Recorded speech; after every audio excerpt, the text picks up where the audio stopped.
Hello বন্ধুরা, সবাই কেমন আছো? রাখি গোপাল ব্লগসের পক্ষ থেকে একটা নতুন ভিডিও নিয়ে চলে আসলাম তোমাদের সামনে।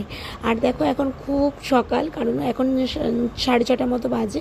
আর মেয়েকে তো আমি স্কুলে যাওয়ার জন্য রেডি করে দিয়েছি। এখন তোমাদের দাদা মেয়েকে নিয়ে স্কুলে যাচ্ছে। আর দেখো, এত সকালবেলা তো মেয়েটার তো একটু কষ্টই হচ্ছে। আর এদিকে সবাই যখন বিছনা থেকে উঠে গেছে, আমি বিছনাটা ঝেড়ে পরিষ্কার করে দেখো সুন্দর করে কিন্তু চাদর পাল্টে বিছনাটাকে গুছিয়ে রাখলাম আমি।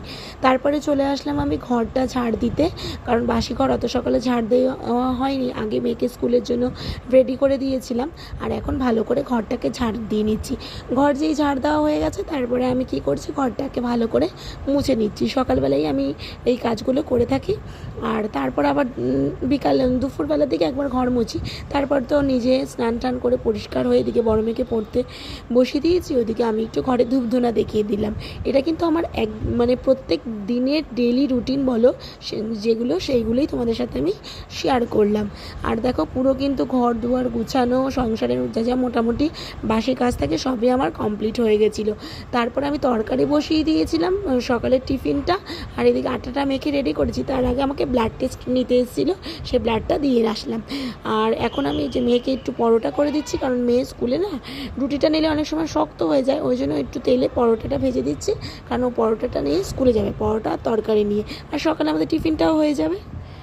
আর ছোটো মেয়ে না পরোটা থেকে বেশি ভালো খায় হচ্ছে ভাত ভাজা। তা দেখলাম আগের দিন রাতের একদম ভাত রয়েছে, তা ও বলেছিল, মা আজকে আমি ভাত ভাজা খাবো। আর তাই জন্যই আমি ভাত ভাজা করার জন্য কড়াইটা বসিয়ে দিলাম গ্যাসে। তার মধ্যে একটুখানি সাদা তেল দিয়ে কালো জিরে দিয়ে দিলাম। এবার যে আমি কেটে রেখেছি পেঁয়াজ, কাঁচা লঙ্কা বেশি দেবো না, কারণ যেহেতু ও খাবে ঝাল, এই জন্য আগে পেঁয়াজটা দিয়ে দিলাম। পেঁয়াজটা যেই ভালো করে ভাজা হয়ে যাবে, তার মধ্যে এর মধ্যে আমি ডিমটা দিয়ে দেবো। আর এইভাবে না ভাত ভাজাটা খেতে ভীষণই সুন্দর লাগে দেখো।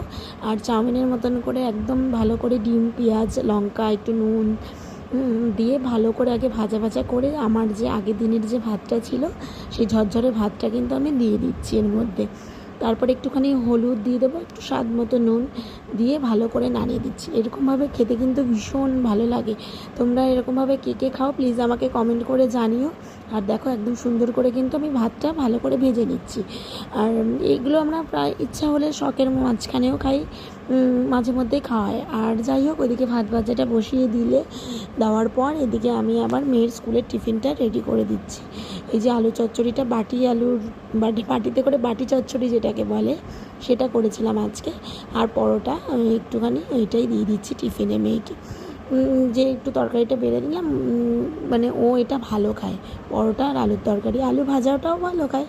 তা আজকে যেহেতু বাটি চচ্চড়ি করেছে, এই জন্য দুখানা পরোটা আর বাটি আলুর তরকারিটা দিয়ে দিচ্ছি ওকে। সকালে উঠলে না অনেক কাজগুলো তাড়াতাড়ি হয়ে যায়, সত্যি কথা। এখন আমি নিজে যেহেতু মেয়ের মর্নিং স্কুল চলছিল, ভোরবেলার দিকে উঠছিলাম, 6টার মধ্যে উঠে যেতে হচ্ছিল। এখন আমার সব কাজ তাড়াতাড়ি হয়েছে, জন্য টিফিন গোটানো, মেয়েদের টিফিন করা, রেডি করা, সব যেহেতু আমার একার হাতে করতে হয়। আর এই যে তোমার দাদা আম এনেছিল, সেই আমটাকে ধুয়ে নিলাম। আর তোমার দাদা বলছিল রুটি খাবে, প্লেন আটার রুটি, তা ওই জন্যই ও রুটিটা ভাজছিলাম। এদিকে আম, কাঁঠাল সব কিছু বেড়ে প্লেটে সাজিয়ে দিলাম। আর তোমার দাদাকে এইভাবে সাজিয়ে খেতে দিলে না ও খুব ভালো পছন্দ করে এরকম। আর এদিকে মেয়ের টিফিনটা রেডি করে বললাম, বাবা ব্যাগে ভরে নে। আর এখানটাতে তো দেখো রুটিটাও বলছে কি হটপটে রাখো, গরম থাকবে, তাহলে নিয়ে নিয়ে আমি খাবো। তাই জন্য হটপটে আবার ভরে রাখলাম রুটিটা। আর এই দেখো, ছোটো মেয়েকে এখন দিয়ে দিয়েছি খাবারটা খেতে, ও ভাত ভাজা যেটা খায়। আর তোমার দাদাকেও এখন প্লেটে করে দিচ্ছি, এখন দুজনে মিলে ওরা টিফিন খেয়ে নেবে।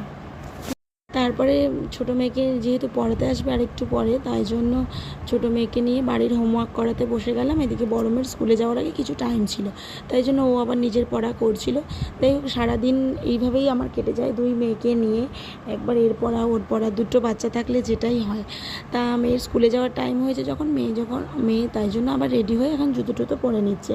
কারণ কদিন ধরে যে টোটো আসে, সেই টোটোটা আসছে না, তা তোমার দাদার দোকানে যাচ্ছে, তোমার দাদা গিয়ে এই মেয়েকে স্কুলে দিয়ে আসবে। তাই জন্য এই বাড়ির উপর দিয়ে চলে গেল। তারপরে আমি যে সকালবেলা কাঁচা ধোয়া করেছিলাম সেইগুলো আর মেলা হয়নি, টাইম পাইনি। তো এখন ভাবলাম আগে এগুলো ছাদে মেলে দিয়ে আসি, কারণ রোদ সেরকমভাবে হচ্ছে না, উঠছে না, বৃষ্টি বৃষ্টি ওয়েদার, জামাগুলো হাওয়ায় হাওয়ায় তাও শুকিয়ে নেবেন, এর নালে না কেমন একটা ভেজা জামা কাপড়ে একটা গন্ধ হয়ে যাচ্ছে। আর চারিদিকে তো যা মেঘ রয়েছে, মনে হচ্ছে বৃষ্টি এখনই নামবে। তবুও যাক, যখন বৃষ্টি এখনও পড়ছে না তাহলে একটু মেলে দিই। আর দেখো পুরো কি সুন্দর হয়ে রয়েছে আকাশটা, এত সুন্দর লাগছে আকাশটা দেখতে, মনে হচ্ছে এখনই নামবে। তা যাই হোক, কিছু করার নেই, মেলে দিয়ে তাও গেলাম, জানি না কি হবে। তারপর নিচে চলে আসলাম, নিজের জন্য খাবারটা বেড়ে নিলাম।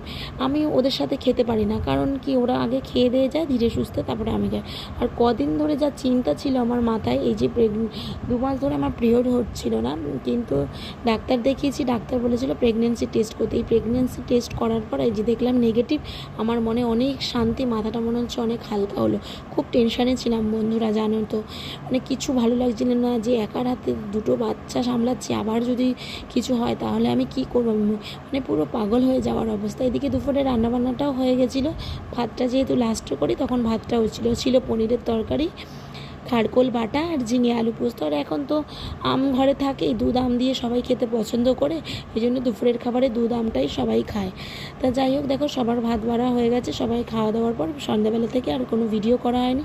এখন রাত প্রায় 9টা বাজে, মেয়েরা পড়ে টড়ে উঠেছে, আর দেখো কেমন দুষ্টামি করছে। আজকের ভিডিওটা এখানেই শেষ করলাম, ভালো লাগলে লাইক কমেন্ট শেয়ার করে চ্যানেলটাকে সাবস্ক্রাইব করে দেখা হবে পরের ভিডিওতে।